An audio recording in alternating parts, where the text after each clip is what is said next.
तो सबसे पहले संजय, 2024 के नतीजे जो आए वो अच्छे नहीं थे एनडीए गठबंधन के लिए। महाराष्ट्र में कुछ बदलाव देखा है क्या?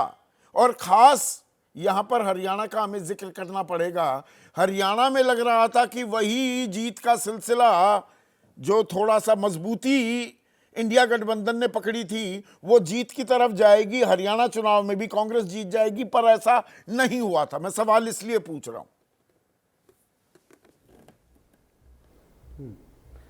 देखिए संदीप, मुझे तो ऐसे कोई संकेत इस वक्त नहीं मिलते जिससे मैं स्पष्ट तौर पे कह सकूं कि 2024 के लोकसभा चुनाव के बाद और आज की स्थिति में कोई बड़ा बदलाव आया है। तो कोई ऐसे संकेत नहीं है कि बड़ा बदलाव है। आपने सीटों का जिक्र किया 2024 के लोकसभा के चुनाव का, और अगर लोकसभा चुनाव के सीटों को विधानसभा सीटों के लीड्स के रूप में तब्दील करें तो निश्चित रूप से महाराष्ट्र विकास अघाड़ी आगे है। 152 से 153 सीटों पर वो लीड कर रहे हैं और 156-57 सीटों पर महायुति लीड करती है। महायुति 126-27 आंकड़ों से 126-27 156 नहीं 126-27। हाँ, नहीं, मैंने कहा 126-27। महाराष्ट्र विकास अघाड़ी 156-57 पे लीड कर रही है। लेकिन इन आंकड़ों से अगर ये निष्कर्ष निकाल लें कि निश्चित रूप से महाराष्ट्र विकास अघाड़ी इस वक्त आगे है, तो मुझे लगता है कि थोड़ी भूल होगी। थोड़ा आंकड़ों को और गंभीरता से देखने की जरूरत है। और वो क्या आंकड़े हैं, किस ओर मैं इशारा कर रहा हूं?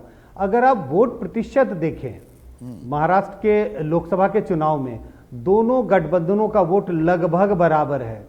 2 लाख से भी कम वोटों का फर्क है दोनों गठबंधनों के बीच।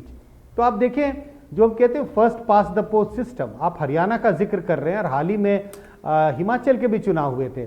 तो हरियाणा में देखें, कांग्रेस का वोट बहुत कम 0.78% बीजेपी से कम है, लेकिन सीटों में बहुत अंतर है। हाँ। हिमाचल में जब विधानसभा के चुनाव हुए थे तो बीजेपी का वोट कांग्रेस के वोट से मात्र 50-60 हजार कम है, लेकिन सीटों में बहुत फर्क पड़ गया। लेकिन हम ये नहीं कह सकते कि कांग्रेस की बड़ी हार हो गई है हरियाणा में, क्योंकि जनाधार तो बराबर है। उसी तरह से जैसे हिमाचल के विधानसभा चुनाव में बीजेपी की सरकार नहीं बनी, लेकिन जनाधार दोनों पार्टियों का लगभग बराबर है।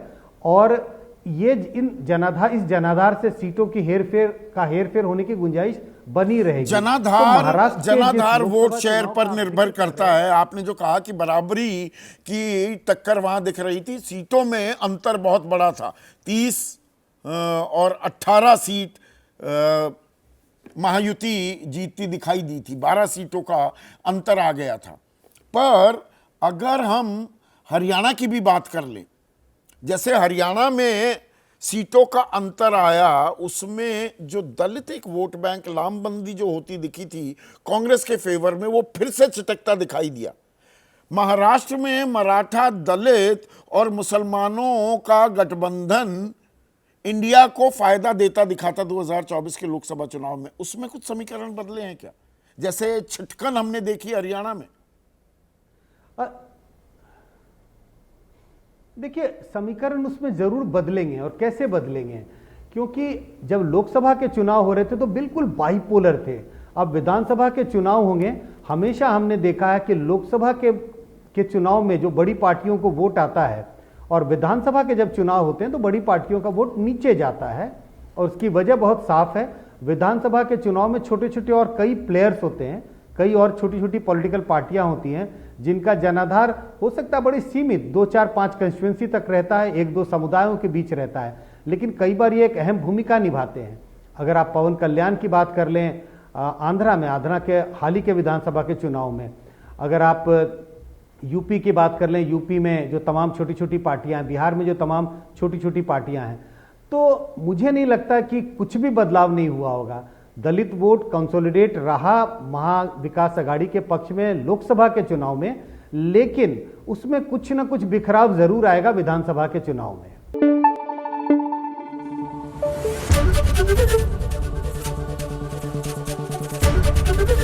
एबीपी न्यूज आपको रखे आगे।